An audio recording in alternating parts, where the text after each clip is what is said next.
Minha promessa acalmou o diretor. Entreteve-se ali mais uma hora, falou disso e daquilo, e esforçou-se para ser mais disponível com Nino. Por fim me abraçou, dizendo em meu ouvido: Tenho certeza de que você está escrevendo uma história magnífica. E foi embora. Assim que fechei a porta, exclamei: Adele continua movendo uma guerra contra mim. A situação é complicada. Mas Nino não concordou. A possibilidade, ainda que mínima, de ver seu livro publicado o tranquilizou.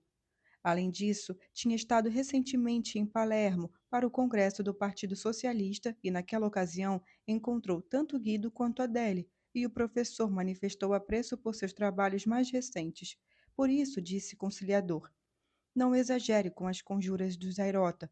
Viu como bastou você prometer que trabalharia firme para as coisas mudarem da água para o vinho? Brigamos. Tinha acabado de prometer um livro. É verdade, mas como? Quando poderia escrevê-lo? Com a concentração e a continuidade necessária. Ele se dava conta de que tinha sido, do que ainda era na minha vida. Listei ao acaso a doença e a morte de minha mãe, os cuidados com Dedê e Elsa, os afazeres domésticos, a gravidez, o nascimento de Ima, o desinteresse dele pela menina, aquele vai e vem de um congresso a outro cada vez mais sem minha presença, e o desgosto, sim, o desgosto de ter que dividi-lo com Eleonora. Eu, gritei para ele, eu estou prestes a me divorciar de Pietro e você nem sequer aceitou se separar. Eu podia trabalhar assim entre tantas tensões, sozinha, sem nenhuma ajuda de sua parte? Mas a cena foi sutil e inútil. Nino reagiu como sempre. Assumiu um ar deprimido e falou: Você não entende, não consegue entender, está sendo injusta. E jurou em tom lamentoso que me amava e que não podia prescindir de Ima, das meninas, de mim. Por fim, se ofereceu para me pegar e eu me pagar uma empregada doméstica. Já em outras ocasiões, ele me encorajara a encontrar uma pessoa que cuidasse da casa, das compras, da cozinha, das meninas, mas, para parecer que eu estava com pretensões excessivas, sempre respondi que não queria pensar financeiramente mais do que devido. Geralmente, eu tendia a dar peso não ao que me favorecia, mas ao que ele poderia apreciar. De resto, não queria aceitar em nossa relação e que nossa relação estivesse aflorando problemas já vividos com Pietro. Mas aquela vez, para a surpresa dele, falei de imediato: Sim, tudo bem. Me encontre uma mulher o mais rápido possível. E tive a impressão de falar com a voz de minha mãe, não da mulher frágil dos últimos tempos, mas a da combativa. Quem se importava com a despesa? Eu queria cuidar do meu futuro. E meu futuro era pôr de pé um romance em poucos meses, e esse romance teria de ser muito bom. E nada, nem mesmo o Nino, devia me impedir de fazer bem o meu trabalho. Fiz um balanço da situação. Os dois livros anteriores, que por anos tinham rendido certo dinheiro graças também às traduções, nos últimos tempos estavam parados. O adiantamento que eu recebera pelo meu próximo livro e que eu ainda não honrara estava perto de terminar. Os artigos que escrevia trabalhando até tarde da noite rendiam pouquíssimo ou nem sequer eram pagos. Em suma, eu vivia com a pensão que Pietro depositava pontualmente todo mês e que Nino completava, assumindo o aluguel da casa, os boletos e, devo admitir, dando de presente a mim e às meninas roupas com que nos vestir. Mas, enquanto tive de enfrentar todas as mudanças, os incômodos e os sofrimentos que se seguiam ao meu redor e o retorno a Nápoles, tive a impressão de que era justo que fosse assim. Já agora, depois daquela noite, decidi que era urgente me tornar o mais autônoma possível. Precisava escrever e publicar com regularidade, precisava consolidar minha fisionomia de autora, precisava receber. E o motivo não era a vocação literária, o motivo tinha a ver com o futuro. Eu de fato pensava que Nino se incumbiria para sempre de mim e de minhas filhas. Foi então que uma parte de mim, só uma parte, começou a admitir conscientemente, sem grandes sofrimentos, que era possível não contar muito com ele. Não se tratou apenas do velho medo de que me deixasse, me pareceu uma redução brusca do campo visual. Parei de olhar para longe. Pensei e comecei a pensar que, de imediato, não podia esperar de Nino mais do que ele já me dava e que devia decidir se isso me bastava.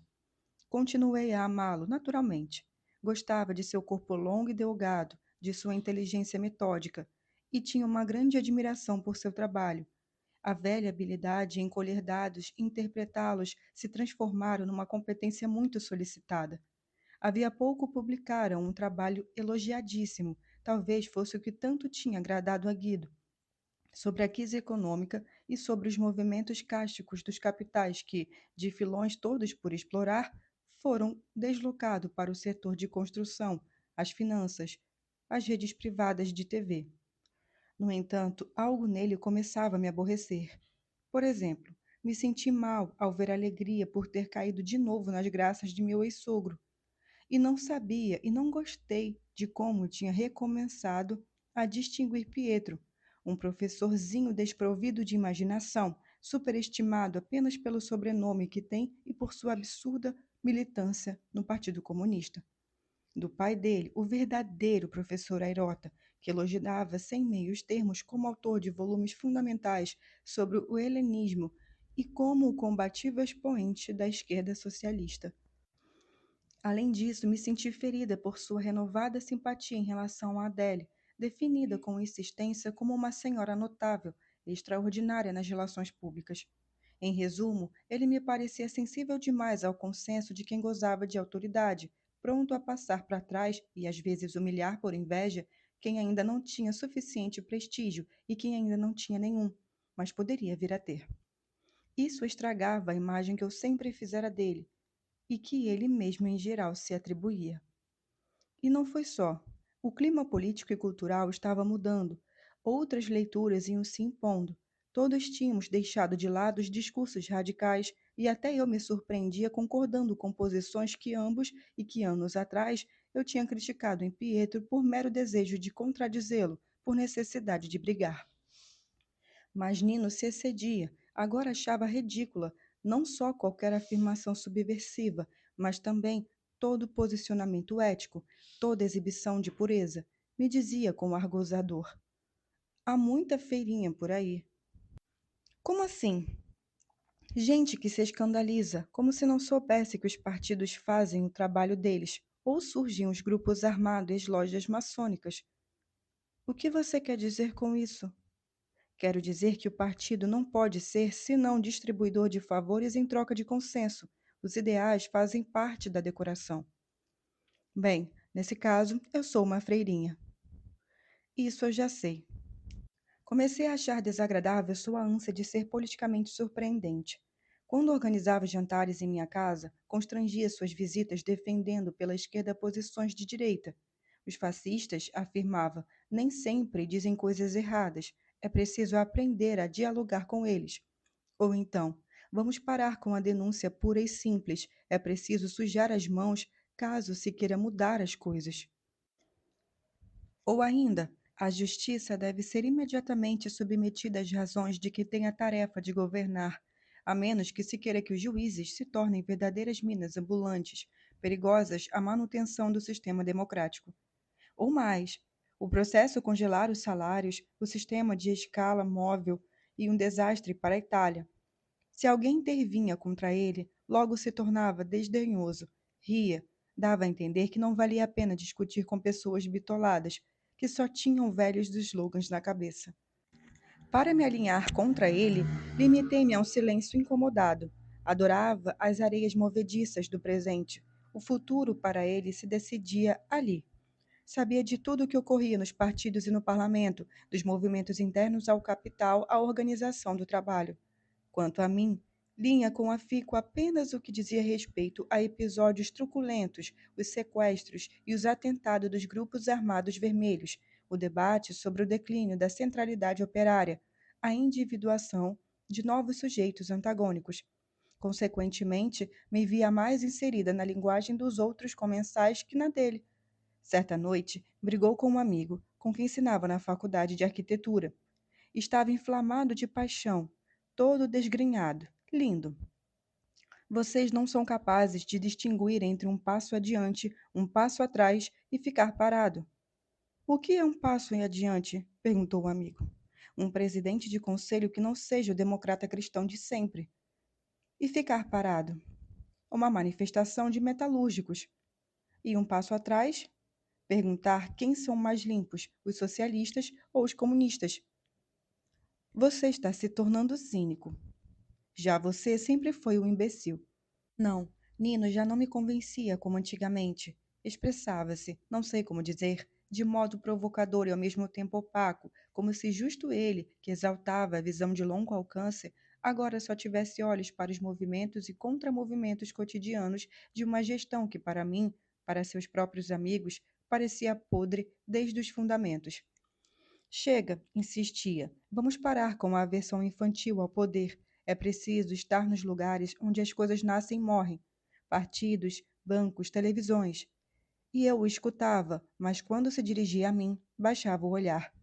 Não me escondia mais de mim mesma que a conversão dele em parte me entediava, em parte me dava a impressão de assimilar uma inconsistência que o arrastava para baixo.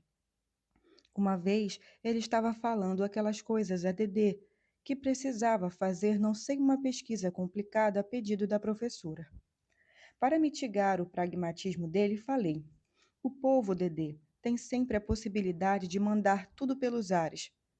Mamãe, replicou ele com ar benévolo, gosta de inventar histórias, o que é um lindo trabalho, mas sabe pouco sobre como funciona o mundo em que vivemos, e então, toda vez que há algo que não lhe agrada, recorre a uma palavrinha mágica. Vamos mudar tudo pelos ares. Diga à sua professora que é preciso pôr para funcionar o mundo que existe. Como? Perguntei. Com as leis. Mas se você mesmo disse que é preciso controlar os juízes, balançou a cabeça descontente comigo, do mesmo modo que Pietro fazia noutros tempos. Vá escrever seu livro, disse. Depois, não vá se queixar que não consegue trabalhar por culpa nossa. Prosseguiu com uma aulinha para Dedê sobre a divisão dos poderes, que escutei em silêncio e concordei de A a Z. Quando estava em casa, Nino encenava um ritual irônico em companhia de Dedê e Elsa. Todos me arrastavam até o quartinho onde eu tinha minha escrivaninha e me ordenavam taxativamente que começasse a trabalhar, fechando-me lá dentro e gritando-me em coro caso eu ousasse abri-la. Em geral, quando tinha tempo, me mostrava e se mostrava muito disponível com as meninas, tanto com Dedê, que julgava muito inteligente, mas rígida demais, quanto com Elsa, que o divertia pela falsa quiescência sob o qual fermentavam malícia e esperteza. Mas o que torci para que ocorresse jamais aconteceu. Ele não se vinculou à pequena Ima, brincava com ela, é claro, e às vezes parecia se divertir de verdade. Por exemplo, latia com Dedê e Elsa em torno dela para induzi-la a pronunciar au-au. Eu os ouvia uivar pela casa enquanto tentava inutilmente rabiscar algum apontamento. E se Ima, por puro acaso, extraía do fundo da garganta um som indistinto parecido com au, Nino estrelava em uníssono com as meninas. Ela falou, ela falou. Excelente. Mas nada além disso. Na verdade, se servia da menina como uma boneca para entreter Dedê e Elsa. Nas vezes cada vez mais raras em que se passava um domingo conosco e o tempo estava bom, ia com elas e Ima à Floridiana, encorajando-nos a empurrar o carrinho da irmã pelas alamedas da vila. Quando voltavam para casa, os quatro estavam alegres, mas me bastavam poucas palavras para intuir que Nino abandonava Dedê e Elsa ao papel de mães de Ima e ia conversar com as mães verdadeiras do Vomeiro, que levavam os filhos para tomar sol e ar fresco. Com o tempo, eu me habituara cada vez mais à sua propensão irrefletida de seduzir e considerava uma espécie de tique. Acostumara-me, sobretudo, à maneira como ele atraía as mulheres de imediato, mas a certa altura algo se deteriorou também nesse tempo. Começou a saltar-me aos olhos que o número de suas amigas era impressionante e que todas ficavam como encantadas na sua presença. Conhecia bem aquele fascínio, não me surpreendia. Estar ao lado dele dava a impressão de ser visível, sobretudo a si mesma, e você ficava contente. Então era natural que todas aquelas garotas, mas também senhoras maduras, se afeiçoassem a ele, e mesmo sem excluir o desejo sexual, não o achavam uma razão necessária. Ficava perplexa diante da frase pronunciada tempos atrás por Lila. Na minha opinião, não é nem mesmo seu amigo. E tentava, o mais raramente possível, convertê-la na pergunta: essas mulheres são amantes dele? Por isso, não foi a hipótese de que me traísse o que mais me perturbou, mas outra coisa. Me convenci de que Nino encorajava naquelas pessoas uma espécie de impulso materno a fim de que fizessem, no limite do possível, o que lhe pudesse ser útil. Poucos dias depois do nascimento de Ima, as coisas começaram a melhorar cada vez mais para ele. Quando aparecia, me contava orgulhoso os seus sucessos, e eu logo tive de me dar conta de que, assim como sua carreira no passado dera um salto graças à família da esposa, agora também, por trás de cada novo cargo que lhe era atribuído, havia a mediação de uma mulher. Uma delas lhe arranjara uma coluninha quinzenal no Matino. Outra o sugerira para a conferência de abertura de um importante congresso em Ferrara. Uma terceira o colocara no conselho diretor de uma revista em Turim. E outra ainda, originária da Filadélfia e casada com um oficial da OTAN sediado em Nápoles, indicara recentemente seu nome para que figurasse entre os consultores de uma fundação americana. A lista de favores se alongava continuamente. De resto, eu mesma não o ajudava a publicar o seu livro por editora importante. Não estava tentando que publicasse em outro? E pensando bem, na origem de seu prestígio como estudante de liceu, não houve a professora Galliani? Comecei a estudá-lo enquanto ele se empenhava em sua carreira de sedutor. Convidava com frequência senhoras jovens e não tão jovens para jantar em casa, sozinhas ou acompanhadas dos respectivos maridos ou companheiros. Naquelas ocasiões, eu observava com certa ânsia como ele sabia lhes dar espaço, ignorava quase completamente as visitas do sexo masculino, colocava as mulheres no centro das atenções, às vezes dava destaque a um ar e a uma em particular. Por noites e noites, assistia a conversas que, mesmo ocorrendo na presença de outras pessoas, ele sabia conduzir como se estivesse a sós, num tete-a-tete, com a única senhora que naquele momento parecia lhe interessar. Não dizia nada de alusivo ou comprometedor, só fazia perguntas. E o que houve depois? Fui embora de casa, deixei Leque aos 18 anos e Nápoles não foi uma cidade fácil. Onde você morava? Num apartamento decadente na Via de Tribunale, com outras duas garotas. Não havia um canto tranquilo onde eu pudesse estudar. E os homens? Nada de homens. Deve ter havido algum. Para minha desgraça, houve um, e está aqui presente. Me casei com ele. Embora a senhora tivesse posto o marido na berlinda quase para incluí-lo na conversa, ele o ignorava e continuava falando com sua voz aveludada. Nino tinha uma genuína curiosidade pelo universo feminino, mas isso agora eu sabia muito bem, não se parecia nem um pouco com os homens que naqueles anos davam a entender que haviam cedido ao menos um pouco de seus privilégios. Eu pensava não só em professores, arquitetos e artistas que frequentavam nossa casa e ostentavam uma espécie de feminilização nos comportamentos, nos sentimentos e nas opiniões, mas também no marido de Carmen, Roberto, que era extremamente solícito, e Enzo, que sem hesitar teria sacrificado todo o seu tempo às necessidades de Lila. Nino se entusiasmava sinceramente pelo modo como as mulheres buscavam a si mesmas. Não havia jantar em que não repetisse que pensar junto com elas era agora a única saída para o verdadeiro pensar, mas mantinha seus espaços e suas numerosas atividades bem protegidos. Punha em primeiro lugar sempre e apenas a si mesmo, não cedia um instante de seu tempo. Numa ocasião, tentei desmenti-lo na frente de todos com ironia afetuosa. Não acreditem nele. No início me ajudava a tirar as mesas, a lavar os pratos. Hoje não recolhe nem as meias do chão. Não é verdade, se insurgiu.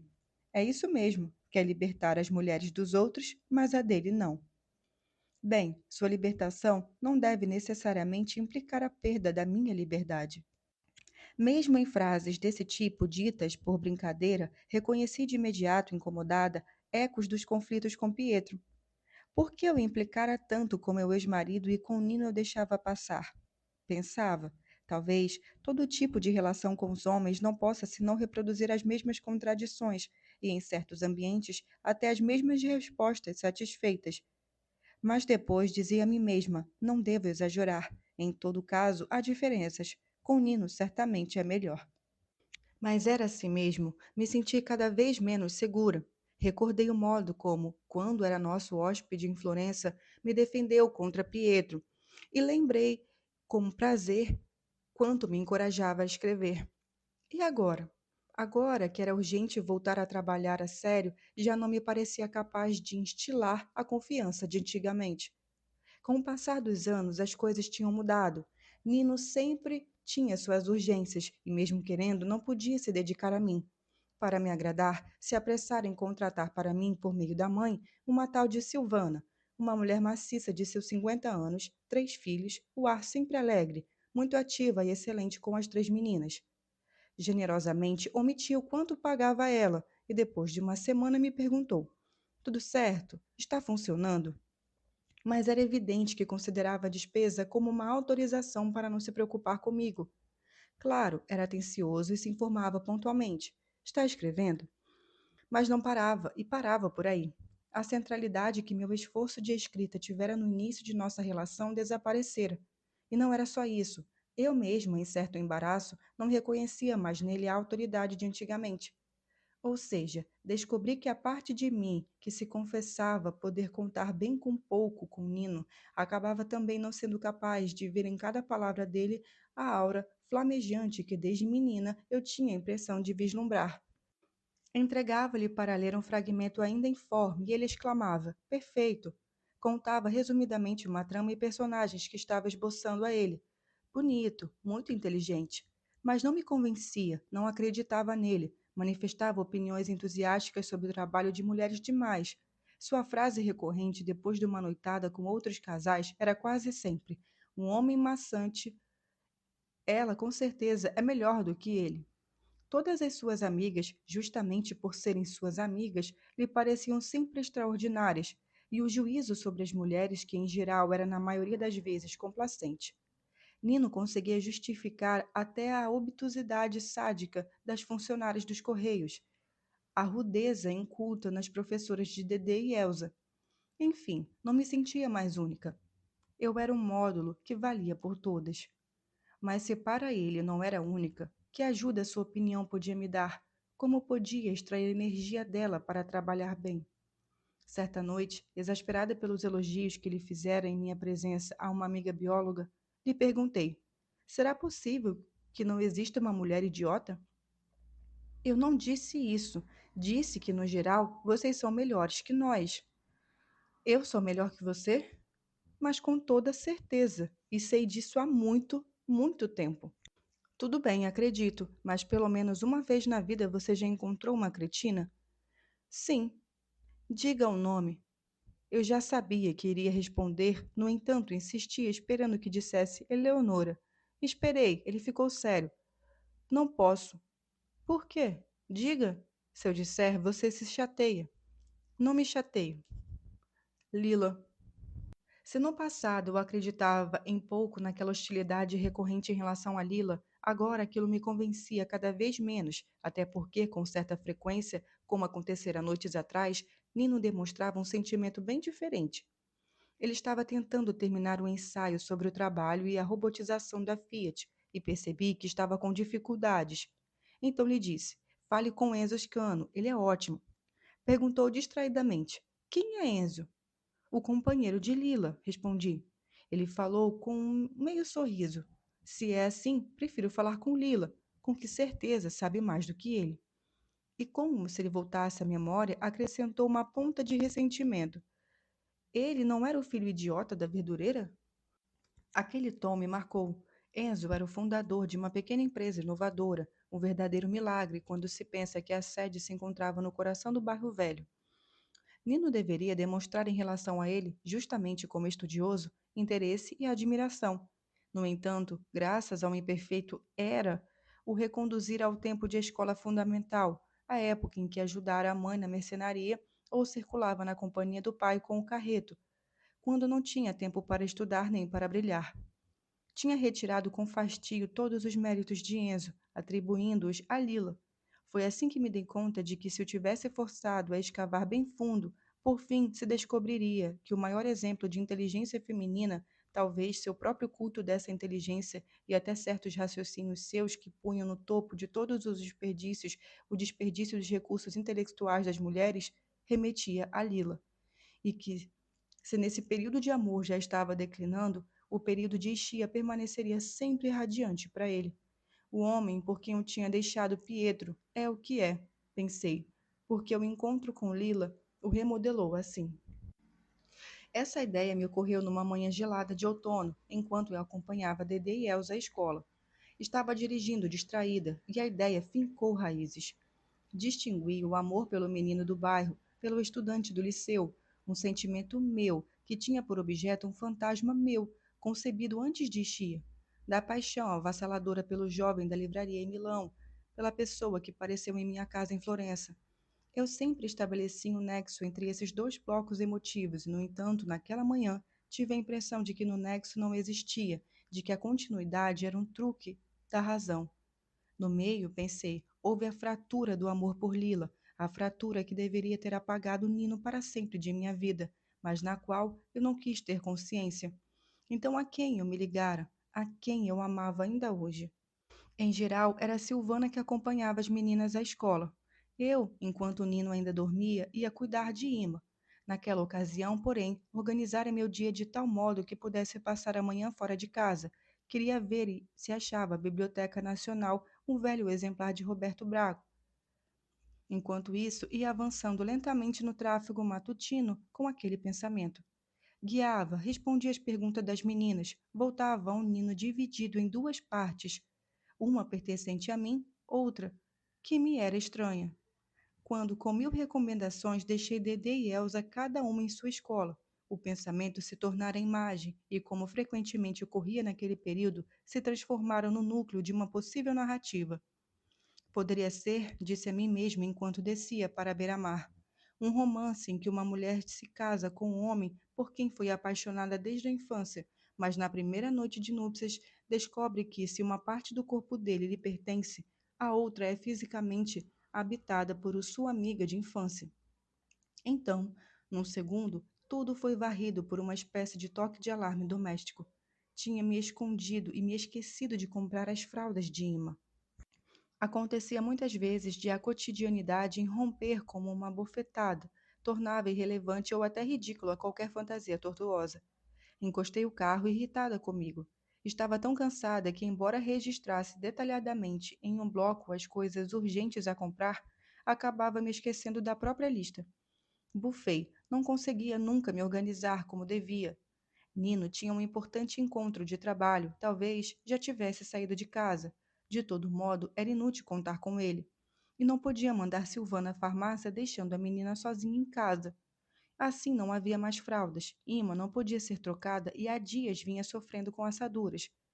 Voltei a Viataço, corri à farmácia, comprei as fraldas, cheguei em casa ofegante.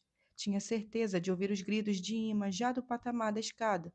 No entanto, abri a porta com a chave e entrei no apartamento silencioso. Entrevi a menina na sala, estava sentada no cercadinho, brincando com um boneco.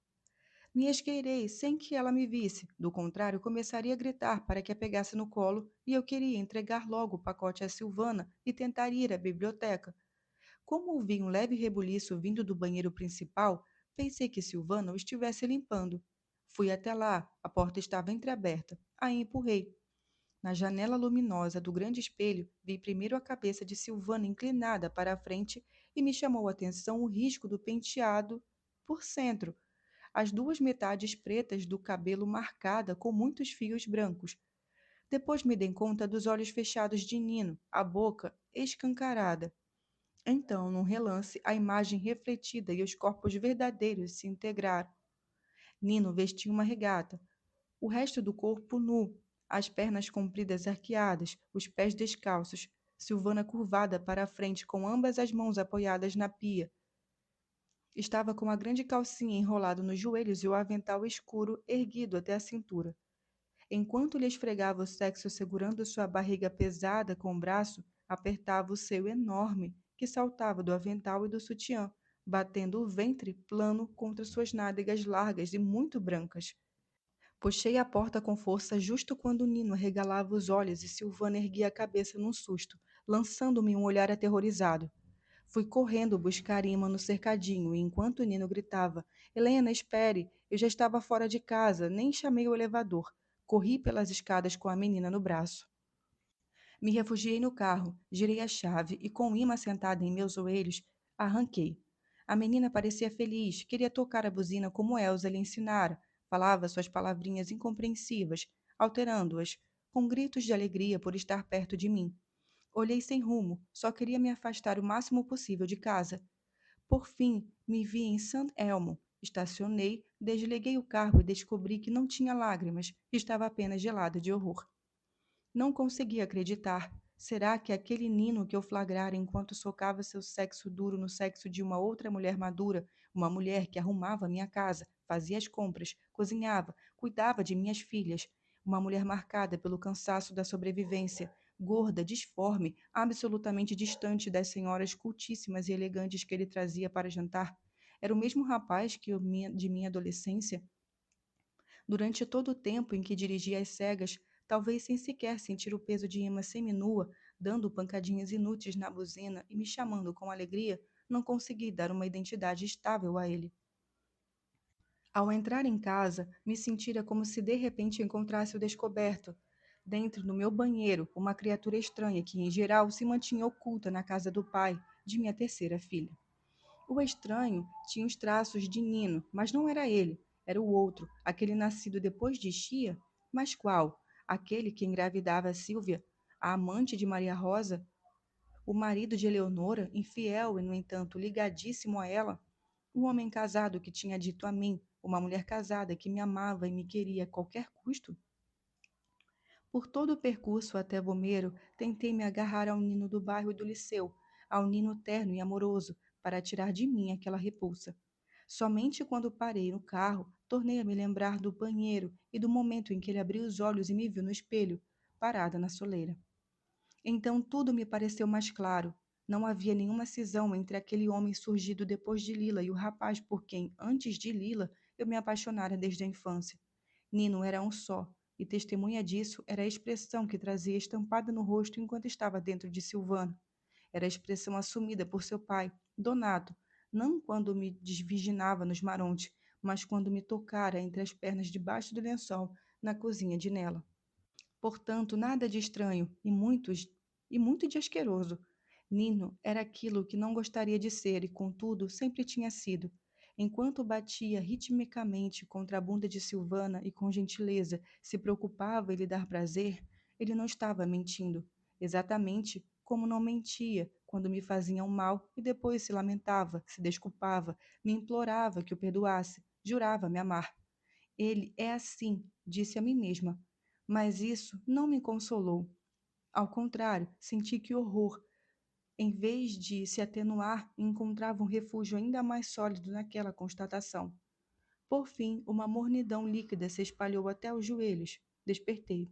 Ima estava nua e tinha feito xixi em mim. Era impensável voltar para casa, mesmo com todo o frio e o risco de Ima adoecer. Envolvia em meu casaco como se estivesse brincando. Comprei um pacote de fraldas, coloquei uma depois de limpá-la com um lenço umedecido. Agora precisava decidir o que fazer. Dedê e Elsa sairiam logo da escola, de mau humor, famintas, e Ima já estava com fome. Eu, com o desmolhado, sem casaco, os nervos à flor da pele, sentia calafrios. Procurei um telefone, liguei para Lila e pedi: Posso almoçar aí com as meninas? Claro! Enzo não vai se incomodar? Você sabe que ele adora. Ouvi a vozinha alegre da Tina. Lila disse, calada. Então me perguntou com uma cautela que normalmente não tinha. Está tudo bem? Não. O que houve? O que você já tinha previsto. Brigou com Nino. Depois lhe conto. Agora preciso ir. Cheguei à escola antes da hora. Ima já tinha percebido e perdido qualquer interesse por mim, pelo volante, pela buzina, e estava irritada, gritava. Forcei-a mais uma vez a se embrulhar no casaco e fomos procurar os biscoitos. Achei que estava agindo com calma dentro de mim. Me sentia tranquila. Ao primeiro biscoito, Ima se aquietou, mas a calma dela liberou minha ansiedade. Nino devia ter adiado seu compromisso. Provavelmente estava me procurando. Corria o risco de topar com ele na frente da escola. Como Elsa saía antes de Dedê, que estava no segundo ano ginasial, fiquei numa esquina de onde podia espreitar o portão da escolinha sem ser vista. Bati os dentes de frio. Ima estava melando meu casaco com migalhas de biscoito encharcadas de saliva. Vigiei a área com apreensão, mas sem sinal de Nino. Tampouco apareceu na frente do ginásio, de onde Dedê logo saiu no fluxo de empurrões, gritos e ofensas em dialeto. As meninas deram pouca importância a mim, mas se interessaram muito por ter ido buscar elas com imã. Por que ela está enrolada no casaco? Perguntou Dedê.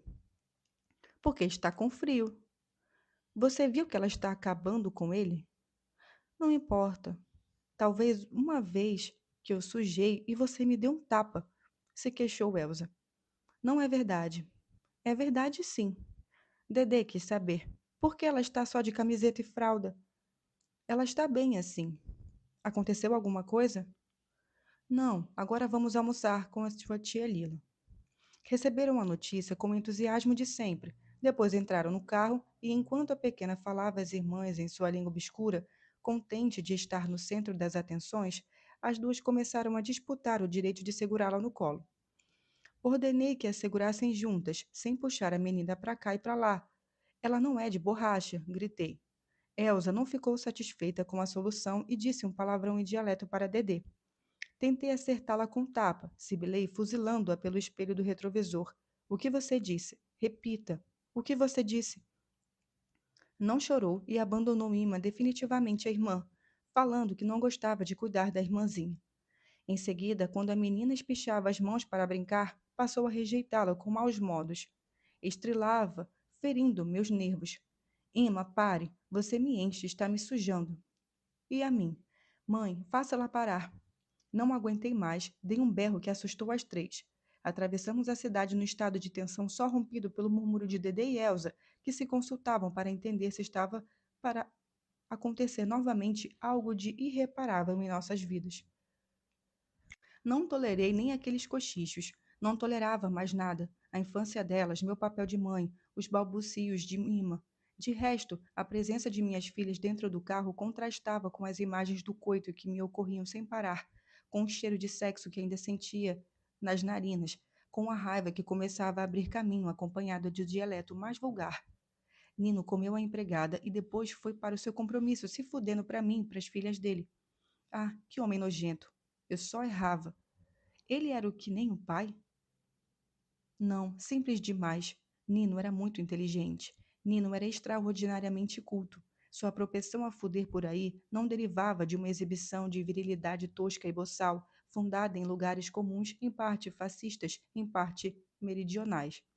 O que ele tinha feito, o que estava fazendo comigo, era filtrado por uma consciência muito afinada. Ele manejava conceitos complexos, sabia que agindo daquela maneira me ofenderia até me destruir, mas fez mesmo assim. Tinha pensado, não posso renunciar a meu prazer só porque aquela idiota pode me encher o saco. Isso, precisamente isso. E com certeza julgava filiesta. Esse adjetivo ainda era muito presente em nosso meio, minha eventual reação. Filisteia, Filisteia. Eu conhecia até a frase a que ele recorreria para se justificar com elegância. Que mal tem, a carne é fraca, e eu já li todos os livros. Exatamente estas palavras, filho da puta escroto. A fúria abrira um vão no horror. Gritei com Ima, até para Ima, que ficasse calada.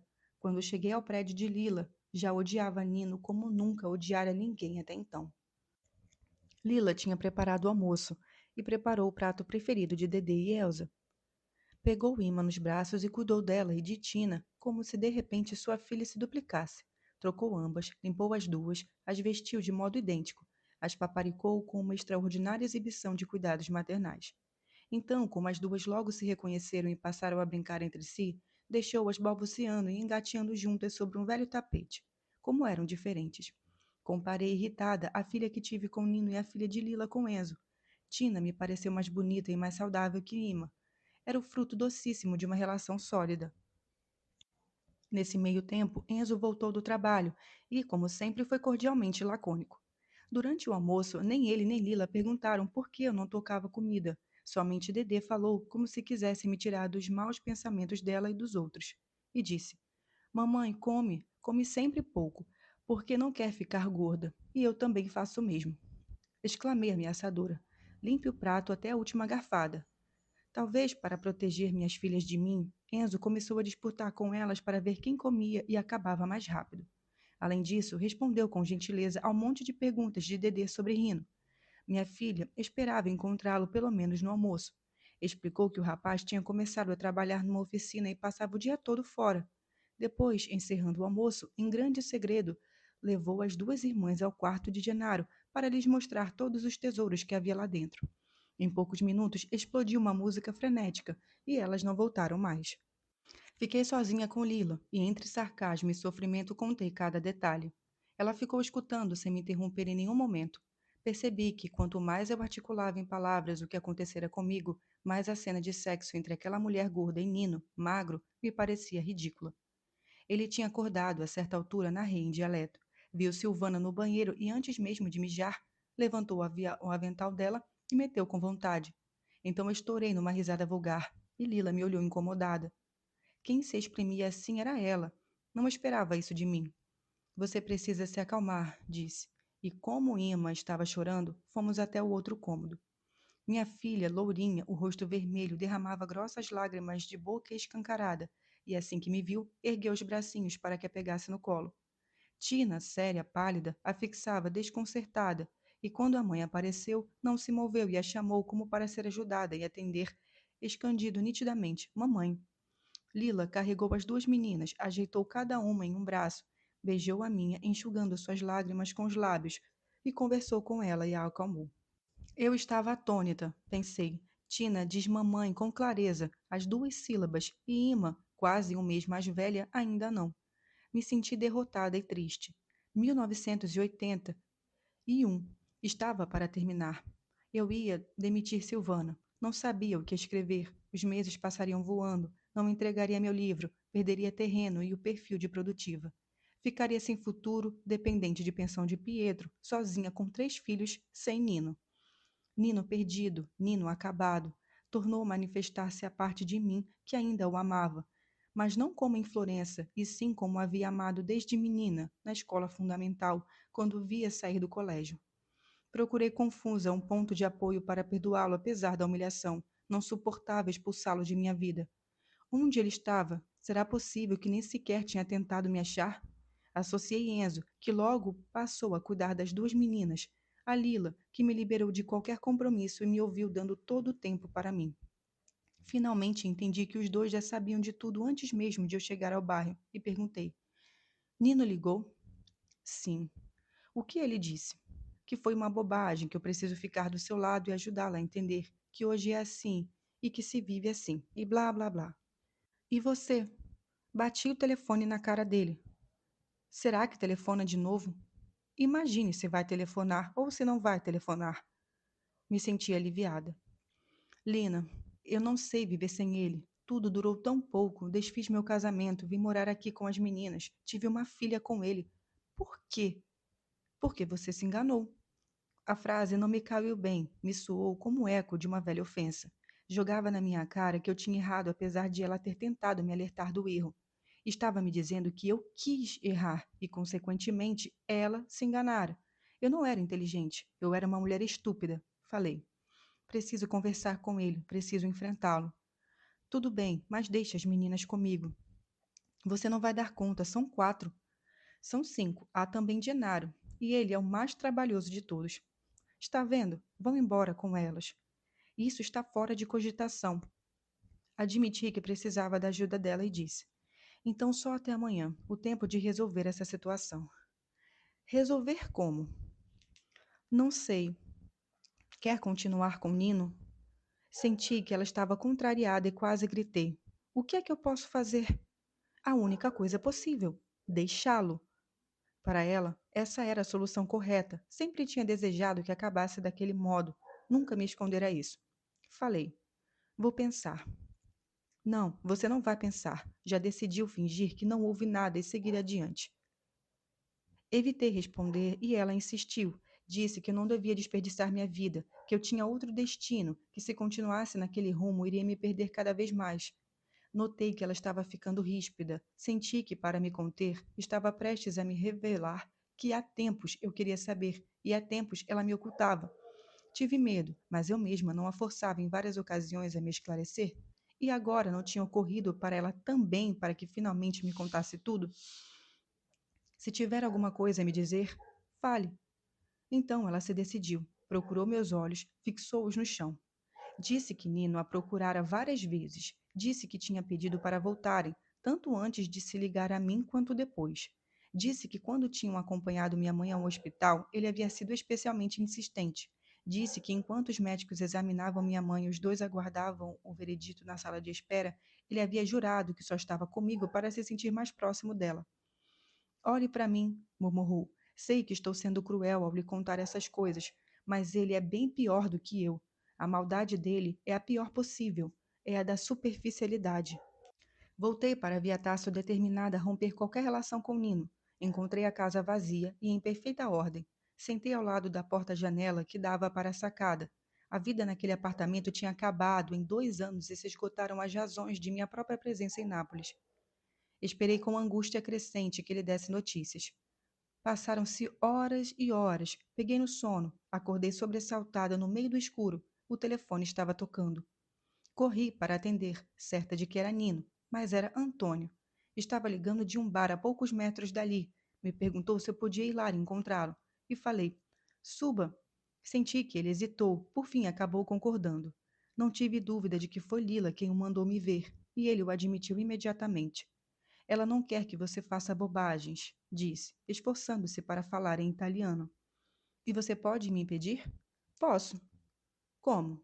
Sentou-se na sala de estar depois de ter recusado o café que eu quis preparar para ele, e pacatamente, com o tom de quem está habituado a relatos minuciosos, me listou todas as amantes de Nino, nomes, sobrenomes, profissões e parentescos. Algumas eu não conhecia, eram relacionamentos de velha data. Outras ele trouxera para jantar aqui em casa e eu me lembrava delas afetuosas comigo e com as meninas. Mirella, que às vezes cuidava de Dedê, Elza e até de Ima, estava com ele havia 3 anos. E mais longo ainda era o caso com a obstetra que tinha feito o parto de Lila. Somou um grande número de fêmeas, chamou-as assim, com as quais, em tempos diversos, Nina aplicara o mesmo esquema, um período de intensa frequentação, depois encontros esporádicos, em nenhum caso um rompimento definitivo.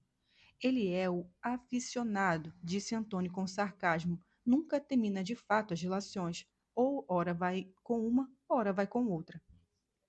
Lila sabe disso? Sabe. Desde quando? Faz tempo. E por que não me disseram logo? Eu quis lhe dizer logo. E Lila? Ela falou para esperar. E você a obedeceu. Vocês me fizeram cozinhar e botar à mesa para pessoas com quem ele tinha me traído na véspera ou me trairia no dia seguinte. Jantei com pessoas enquanto ele tocava seus pés, o joelho ou quem sabe o que mais por baixo da mesa. Confiei meus filhos a uma garota que ela atacava assim que eu desviava os olhos. Antônio deu de ombros, olhou as próprias mãos, as entrelaçou e as abandonou sobre os joelhos.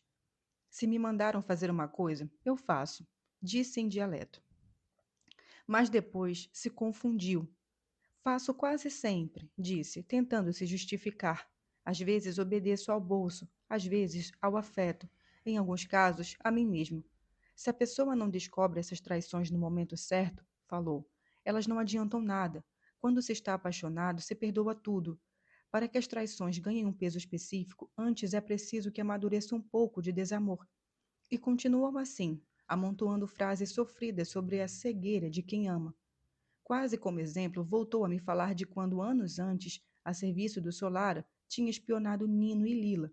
Naquele caso, afirmou com orgulho, não fiz o que me mandaram. Não tinha sido capaz de entregar Lila a Michele e chamou Enzo para que a tirasse daquela enrascada. Tornou a falar das porradas que tinha dado em Nino. Fiz isso, balbuciou, antes de tudo porque você gostava dele, e não de mim, e também porque se aquele bosta voltasse para Lila, ela ficaria presa a ele e se arruinaria cada vez mais. Está vendo? Concluiu. Também naquele caso não havia o que conversar. Lila não me ouvira. O amor não é só cego, é surdo também.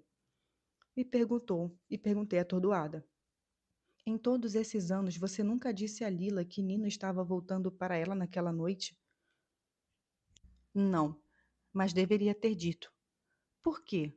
Quando a cabeça me diz é melhor agir desse jeito, eu faço e não penso mais nisso. Quando se volta atrás, só se cria problema. Como ele se tornara sábio, fiquei convencida naquela ocasião de que a história de Nino e Lila teria durado um pouco mais. caso Antônio não a tivesse interrompido na base da porrada. Mas logo espantei a hipótese de que eles teriam se amado por toda a vida e que talvez tanto ele quanto ela se tornariam pessoas diferentes. Além de improvável, a ideia me pareceu insuportável. Em vez disso, suspirei de agonia. Antônio, por razões dele, tinha decidido salvar Lila e agora Lila o mandava me salvar. Olhei para ele e disse, com ostensivo sarcasmo, algo sobre o seu papel de protetor das mulheres. Ele devia ter aparecido em Florença, pensei, quando eu estava em dúvida, quando não sabia o que fazer, e então decidir por mim com suas mãos maldosas, como anos antes havia decidido por Lila. E perguntei com deboche: agora quais são suas ordens? Antes de me mandar para cá, Lila me proibiu de quebrar a cara dele desse bosta.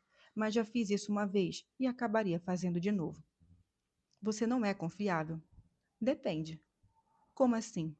É uma situação complicada, Helena. Fique fora disso. Só me diga se o filho de Sarratori deve se arrepender de ter nascido e eu faço com que se arrependa. Não aguentei mais, caí na risada pelo jeito afetado com que se exprimia. Era o tom que tinha aprendido no bairro desde menino, o tom empertigado de macho indestrutível. Ele, que na verdade sempre fora um tímido cheio de pavores. Que esforço devia ter feito, mas agora esse era o tom dele. Não saberia adotar outro. A única diferença em relação ao passado era que naquelas circunstâncias ele estava tentando falar italiano e a língua espinhosa ia saindo com sotaque estrangeiro. Ficou sério diante de meu riso, olhou os painéis escuros da janela e murmurou. Não ria. Vi que, apesar do frio, sua testa estava brilhando e ele suava de vergonha por ter aparecido ridículo. E falou: sei que não me expresso direito, sei melhor o alemão que o italiano. Percebi o cheiro dele, que ainda era o mesmo das emoções na época do pântano. Estou rindo, me desculpei, pela situação, por você, que sempre quis matar Nino, e por mim, que se ele voltasse agora eu lhe diria, sim, pode matá-lo. Estou rindo de desespero, porque nunca fui tão ofendida, porque me sinto humilhada de um modo que nem sei se você pode imaginar, porque neste momento estou tão mal que é como se fosse desmaiar. Realmente eu estava fraca, morta por dentro. Por isso, de repente, fui tomada de gratidão por Lila, por ela ter tido a sensibilidade de me mandar justamente Antônio. Ele era a pessoa cujo afeto eu não duvidava naquele momento. Além disso, seu corpo seco, seus ossos grandes, as sobrancelhas grossas e o rosto sem delicadeza continuavam familiares. Não me desagradavam, e não os temia. No pântano, falei, fazia frio e a gente não sentia. Estou tremendo. Posso me encostar em você? Ele me olhou inseguro, mas não esperei sua concordância. Me levantei, me sentei em seus joelhos. Ele permaneceu imóvel, apenas alargou os braços, de medo de me tocar e os deixou cair nas laterais da poltrona. Me abandonei sobre ele, apoiei meu rosto em seu ombro e o pescoço. Por um segundo tive a impressão de dormir. Helena, sim, você está bem? Me abrace, preciso me esquentar. Não. Por quê? Porque não sei se você me quer. Quero você agora, só desta vez. É algo que você deve a mim e eu a você. Não lhe devo nada. Eu amo você e você, no entanto, só amou aquele sujeito. Sim, mas nunca desejei ninguém como desejei você, nem mesmo ele. Falei por muito tempo. Disse a verdade daquele momento e do tempo distante do pântano. Ele era a descoberta da excitação, era o fundo da barriga que ficava quente, que se abria, que se liquefazia, liberando uma lanquidez ardente. Franco, Pietro, Nino tinham tropeçado naquela expectativa, mas jamais conseguiram satisfazê-la, porque era uma expectativa sem objeto definitivo. Era a esperança do prazer, a mais difícil de contentar. O gosto da boca de Antônio, o perfume de seu desejo, as mãos, o sexo grosso espremido entre as coxas, constituíam um antes incomparável. O depois nunca estivera de fato à altura de nossas tardes escondidas entre as carcaças das fábricas de conservas, mesmo sendo feitas de amor sem penetração e muitas vezes sem orgasmo. Falei com ele em italiano e me saiu complexo. Fiz isso mais para explicar a mim o que estava acontecendo do que para esclarecê-lo, o que deve ter lhe parecido um gesto de confiança e o deixou contente. Ele me abraçou, beijou meu ombro, depois beijou meu pescoço, por fim a boca. Não creio ter tido outras relações sexuais como aquela que uniu bruscamente os pântanos de mais de 20 anos atrás à sala da Via Tasso, a poltrona, o piso, a cama, varrendo de golpe tudo o que acontecera no meio em que nos dividia, o que eu era, o que ele era. Antônio foi delicado, foi brutal, e eu também. Ele quis e eu quis certas coisas com uma fúria, com uma ânsia, com uma urgência de violação que eu não imaginava possuir. No final, ele estava aniquilado de espanto, assim como eu. O que foi que aconteceu? Perguntei aturdida, como se a memória de nossa absoluta intimidade já tivesse se dissipado. Não sei, ele disse, mas ainda bem que aconteceu. E eu sorri. Você é igualzinho aos outros, traiu sua mulher. E eu estava brincando, mas ele levou a sério e respondeu em dialeto. Não traí ninguém. Minha mulher, antes de agora, não existe ainda. Formulação obscura, mas compreendi. Estava tentando me dizer que concordava comigo e, por sua vez, se esforçava para me transmitir um sentimento do tempo alheio à cronologia corrente. Queria dizer que tínhamos vivido agora o pequeno fragmento de um tempo que pertencia a 20 anos atrás. Eu o beijei e falei: Obrigada, e lhe disse que estava agradecida por ele escolher ignorar as ferozes razões de todo aquele sexo, as minhas e as dele, e ver naquilo apenas a necessidade de acertarmos nossas contas. Então o telefone tocou. Fui atender. Podia ser Lila, que me procurava por causa das meninas. No entanto, era Nino. Ainda bem que você está em casa, disse agitado. Já estou chegando. Não venha. Então quando? Amanhã. Me deixe explicar, eu preciso, é urgente. Não. Por quê? Disse a ele e desliguei. A separação de Nino foi difícil, demandou meses. Acho que nunca sofri tanto por um homem. Afastá-lo de mim ou reaproximá-lo me causava igualmente angústia. Ele não quis admitir ter feito propostas sentimentais e sexuais a Lila, então a insultou, escarneceu, acusou de querer destruir nossa relação. Mas estava mentindo. Nos primeiros dias mentiu sempre. Tentou até me convencer de que eu tinha visto no banheiro foi um delírio devido ao cansaço e ao ciúme. Depois começou a ceder. Confessou alguns casos, mas os retratou.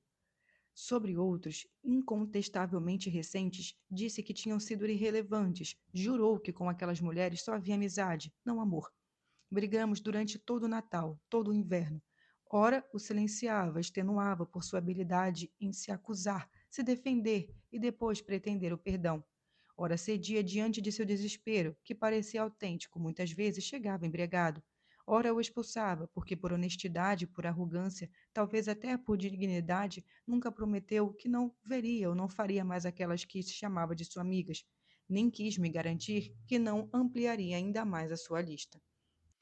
Quanto a essa questão, recorrendo a monólogos muito cultos e intermináveis, tentou de todas as maneiras me convencer de que não era culpa dele, mas da natureza, da matéria astral, dos corpos esponjosos e de sua excessiva irrigação, de seus flancos demasiado aquecidos, em suma, de sua virilidade transbordante. Por mais que eu some todos os livros que li, murmurava com ar sincero, sofredor e, no entanto, vaidoso até ridículo. Por mais que eu some as línguas que aprendi, a matemática, as ciências, a literatura e, acima de tudo, o amor por você, sim, o amor e a necessidade que tenho de você e o terror de perder, por de perdê-la, acredite, eu imploro, acredite, não há nada a fazer, não posso, não posso, não posso. A vontade ocasional, a mais estúpida, a mais obtusa, acaba prevalecendo. Às vezes ele me comovia, com mais frequência me irritava. Em geral, eu reagia com sarcasmo. E ele se calava, desgrenhava nervosamente os cabelos, então recomeçava. Mas quando uma manhã lhe disse gelada que toda aquela necessidade de mulheres talvez fosse sinal de uma heterossexualidade frágil que para resistir precisava de contínuas afirmações, ele se ofendeu, me atormentou por dias e dias, queria saber se com Antônio tinha sido melhor do que com ele.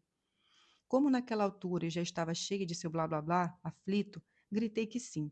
E, visto que naquela fase de litígios turbulentos alguns de seus amigos tinham tentado entrar em minha cama e eu, por tédio, por revide, algumas vezes acabei permitindo, mencionei o nome de pessoas a quem ele era ligado e, para feri-lo, disse que todos tinham sido melhores que ele.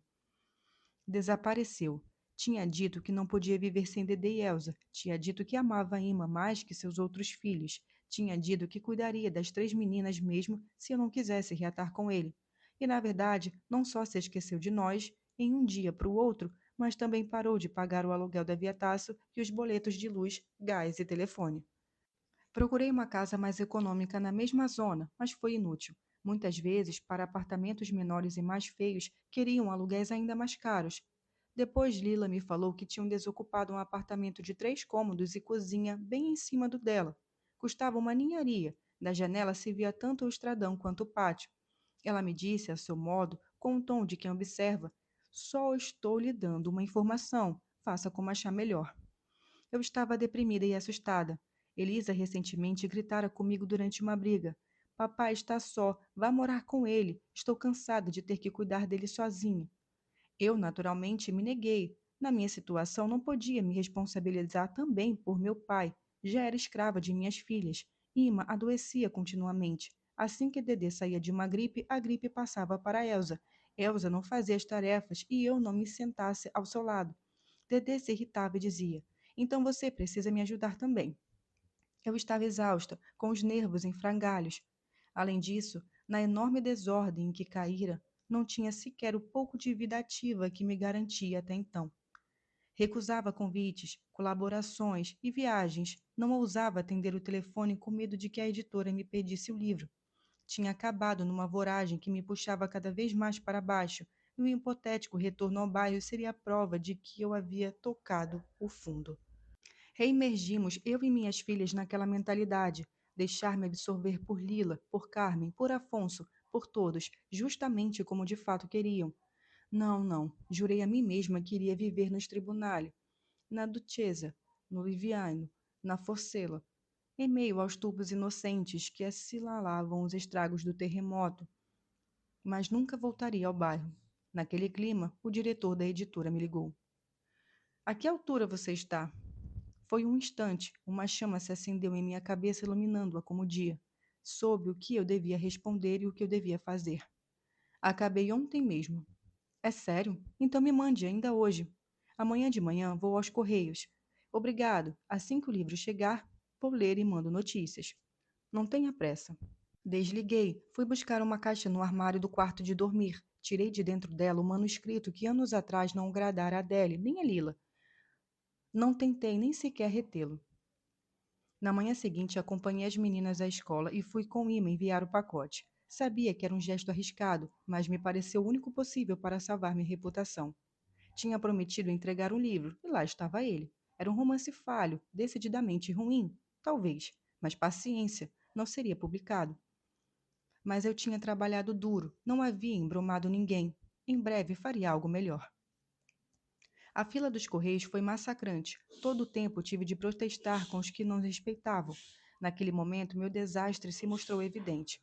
Por que estou aqui? Por que desperdiço meu tempo desse jeito? As meninas em Nápoles me comeram viva. Não estudo, não escrevo, perdi toda a disciplina.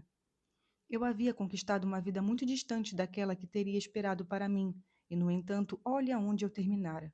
Me senti desesperada, culpada em relação a mim e, sobretudo, perante minha mãe. Para piorar, nos últimos tempos, Ima me deixava cada vez mais ansiosa. Sempre que a comparava com Tina, me convencia de que ela sofria de algum retardo de desenvolvimento. A filha de Lila, que aliás era 3 semanas mais nova, tinha uma vivacidade enorme, parecia um ano mais velha, ao passo que ela se mostrava pouco reativa, tinha um ar embasbacado. Por isso eu a observava obsessivamente, a importunava com testes que tentava a cada instante. E pensava, seria terrível se Nino não só desgraçasse minha vida, mas também me fizesse ter tido uma filha com um problema. No entanto, me pararam na rua para dizer como ela era rechonchuda, como era loirinha. E lá na fila dos Correios, as mulheres também me congratularam. Ela era tão bochechuda, mas ela nem sequer dava um sorriso. Um sujeito lhe ofereceu uma bala e Ima espichou a mão sem interesse, pegou a bala, a deixou cair. Ah, eu estava permanentemente ansiosa. Todo dia uma nova preocupação se somava à outra. Quando saía da agência postal e o pacote já tinha sido expedido e não havia mais meio de detê-lo, estremeci e me lembrei de minha sogra.